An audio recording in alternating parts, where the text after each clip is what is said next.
বাংলাদেশের জনগণ হচ্ছে বাংলাদেশের মালিক। 40 বছরে আমি রাজনীতি থেকে 1 টাকারও কোনো সুবিধা গ্রহণ করি নাই। আগামী দিনে দীর্ঘ 17 বছর বাংলাদেশের মানুষ তাদের মূল্যবান ভোট গ্রহণ করতে পারে না। বাংলাদেশের জনগণ হচ্ছে বাংলাদেশের মালিক এবং এই মালিকানা প্রমাণ করার প্রথম ধাপ হচ্ছে তাদের মূল্যবান ভোট প্রয়োগ।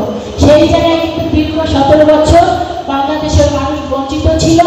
ইনশাআল্লাহ আগামী বিশেষ করে ফেব্রুয়ারিতে 2026 সালের ফেব্রুয়ারিতে যে নির্বাচনটি হবে সেই নির্বাচনে আসুন আমরা সকলে সৎ, যোগ্য, দক্ষ এবং বাংলাদেশের মানুষের জন্য কল্যাণকর যে সমস্ত নেতা আছে তাদেরকে আগামী দিনে আপনাদের মূল্যবান ভোটের দ্বারা জাতীয় সংসদে আমরা পাঠিয়ে সেই ব্যাপারে আমরা সকলে মিলে কাজ করি।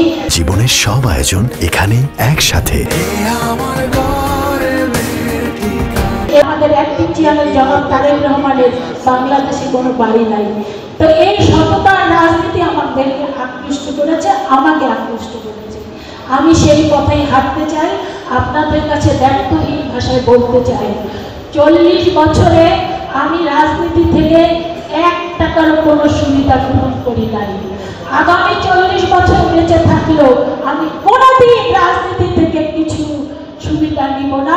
আমি আপনাদের জন্য এই মাদারীপুরের জন্য আমি কাজ করে যাব।